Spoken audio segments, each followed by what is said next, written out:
requirement for the Indian Army to back off? Okay, so the instructions to the troops on the ground is very, very clear. No backing off. Two brigadiers from the Chinese and Indian side are talking at patrol point 14, which is the mouth to the Galwan Valley. Everyone else has a ridiculously inaccurate map. India Today has the only accurate map. It's actually scandalous how other channels are giving you maps and information which is totally irrelevant, a wrong picture of what's actually happening. But if you stay with India Today, we will give you the right picture. Let's make no mistake. This is no time for obfuscation that other channels do. Here on India Today, we will give you the facts because one colonel, and two army Jawans have lost their lives. At least a dozen, 12 Indian army soldiers have received grievous injuries, including head injuries, and there have been casualties on the Chinese side. Now, I want to focus a little bit on the casualties on the Chinese side, ladies and gentlemen. Let me summarize for you what we know so far. The Indian Army put out a statement at 1:08 p.m. saying casualties on both sides. Then you had a flurry of Chinese journalists saying, we have also heard that there have been casualties on the Chinese side. Now you have the editor-in-chief of Global Times, which is a Chinese media organization that's heavily involved in propaganda, who has come out and said, I have also heard that there are casualties on the Chinese side, but those numbers remain elusive at this point of time. My sources tell me at least 3 casualties on that side, but I don't want to get into a distasteful, 3 on our side, 3 on their side. But it is important to give you that information because you, the viewer, want to know, was this a one-sided fight where 3 Indian soldiers were killed, or was this a horrifying clash in which there were casualties on both sides? And now we can categorically confirm that there were casualties on both sides, and that's why talks are happening to diffuse the situation. I want to bring in Lieutenant General B.S. Jaswal, former Northern Army commander, a man who has seen the China border, commanded there and commanded the Northern Army for many years.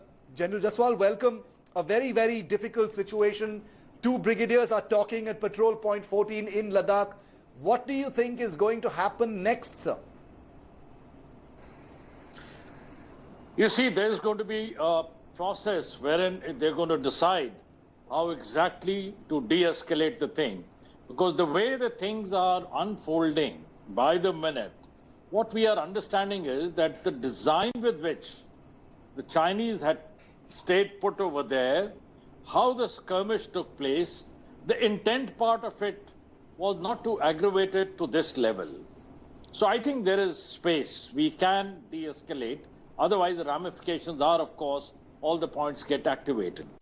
As I see, it should be de-escalated at the senior military commanders level. The brigadiers are meeting over there. I believe some major generals also coming from the Chinese side and our side too. As also at the same time, the MEA, they should be diffusing. And I would also like to say one thing at this stage. Yes, it's rather unfortunate. We have had 3 martyrs. I salute them. But the media will have to play a very responsible role in trying to put across the feelings in a manner that for no rhyme or reason, we don't add, adrenaline to the sentiments which would lead on to a kind of misunderstanding and aggravate the situation. But can you give us a sense of what exactly they're going to talk about, sir? Because it's very difficult for the layperson to understand.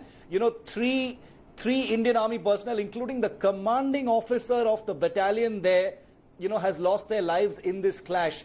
What is the nature of the discussion? How are they going to de-escalate it even at that local level? I mean, we've seen talks taking place at every other level in an effort to actually de-escalate. In the atmosphere of de-escalation and disengagement, how could such a clash happen? You see, what happens is that it depends what kind of troops are there from the Chinese and how exactly our reaction was there. From this tutu meme, it can aggravate to physical contact. And I believe the Chinese had come with gloves which had nails, etc., like knuckle dusters or whatever it is. So their intention was that they wanted to, go in for just a second, sorry. Yes, I'll allow you to silence that phone, sir. Yes, please. Yeah. Their intention was to be prepared for a higher escalation in physical terms. Fortunately, not a single round was fired. Now this, unfortunately, the CO, they fell, CO and the two boys, they fell into the river. So it was not a kind of I would call a physical skirmish wherein we were trying to kill each other. It was, you know, if you fall in the river because the steep, the very steep slopes over there. So the intent is to be analyzed. And then thereafter, we have got a lot of space to de-escalate the thing. Because, you see, if they had not come with intention, if they had come with intention, surely we would have opened up fire. He would have opened up, we would have opened up. But that they have not. It's unfortunate that our CO, who was very brave, he was there, right there. Was it the CO or 2IC? Colonel, Lieutenant Colonel can also be called as a colonel over here. I do not know the details as yet. Yeah. But the fact is that they were there on the precipice. No, it can be officiating also, commanding officer. No, sir, he had taken, generally he had taken over. He had taken over in December. Okay. We can confirm Point it was taken. the CO. Good thing. Okay, fine. If it's a CO, you see, the moment the CO, he's down, the tempers go up. Yeah. Our Indian troops cannot withstand that. And probably that's the reason the Chinese have also had certain number of casualties, because we would have gone in. But fortunately, our Indian troops have been mature enough not to resort to firing. They got under fight. They also made sure that the Chinese suffer casualties. So this conflict has to be seen from a very different prism. You can't see it that it was an intended clash by them and they came to kill our people, and that's how it happened. It's a skirmish, and as a result, unfortunately, we've lost. They've also lost. So I think we must localize it over here, and that is prudence, I would call, in the present situation, and not aggravate at other places. Wherever this meeting is going on, that will be, I think, sorted out, that there will be no physical contact. And whatever they have decided in the talks, they must withdraw up to those lines. They had agreed to withdraw right up to the Galwan accepted line, which is there. So they must not get any physical. The flag drill which is there, that has to be followed and respected.